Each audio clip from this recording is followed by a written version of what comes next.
కొన్నిసార్లు మనతో ఉన్న వాళ్ళకి మన మార్గాలు అర్థం కాదు, మన మనసు ఏమో అర్థం కాదు. అన్నం ముందు కూర్చున్నప్పుడు అన్నం తినబుద్ధి కాదు, ఏదో పోరాటాలు, ఏదో సమస్యలు ఉంటుంది. అన్నంలో చేతులు కడుక్కున్న వాళ్ళు ఎంతోమంది ఉంటారు. కొంతమంది అన్నం తింటారు, వాళ్ళ కళ్ళల్లో నీళ్లు అన్నంలో పడుతుంటాయి. నీ లైఫ్లో నుండి వెళ్ళిపోయినాయి కనబడుతున్నాయేమో. మనం ఆరాధించే దేవుడు సాతాన్ని జీవితంలో ఏదైతే తీసేస్తున్నాడో నువ్వు కలవరపడవలసిన అవసరం లేదండి. రెండంతలుగా దేవుడు మరలా మీకు దాన్ని దయచేయబోతున్నాడు. యోబు భక్తుడు, నేను నడుచు మార్గం నా దేవునికి తెలుసు. శోధించబడిన మీదట నేను సువర్ణముగా మారుతాను, నా విమోచకుడు సజీవుడు,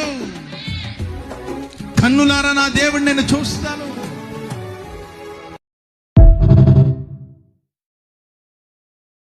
మనుషులు సహాయం చేస్తే జీవితం అంతా చెప్తా ఉంటారు. ఒక ఆయన నాకు ఒక తెల్ల చొక్క కొనిచ్చాడండి ఫెస్టివల్ సందర్భాన. చాలా కాలం క్రిందట తీసిచ్చాయా, మీరు ఈరోజు ఈ తెల్లలాలు చేసుకోవాల్సిందే, ఈ తెల్ల అంగి ధరించుకోవాల్సిందని ఫోర్స్ చేస్తే ఫెస్టివల్ ఆ రోజు ఆ డ్రెస్ వేసుకోవడం జరిగిందండి. తెలిసిన వాళ్ళందరూ కూడా, అన్నయ్య ఏంటి కొత్త షర్ట్ వేసినట్టున్నారు, కొత్త లాల్ చేసినట్టున్నారు, క్లాత్ బాగుందంటే ఈయన పక్కన నేనే కొనిచ్చింది. ఆ తర్వాత ఒక నలుగురు దాటిన తర్వాత మరలా, ఏంటన్నా చాలా హుషారుగా ఉన్నట్టున్నారు, కొత్త బట్టలు వేసినట్టున్నారు, ఎక్కడ కొన్నారు అంటే నేనే కొనిచ్చి 3 మీటర్లు కొనిపెట్టి ఏంటండి 300 మందికి చెప్పాడు అనమాట. అంటే మనుషులు మనకు సహాయం చేస్తారు, మనుషులు హెల్ప్ చేస్తారు.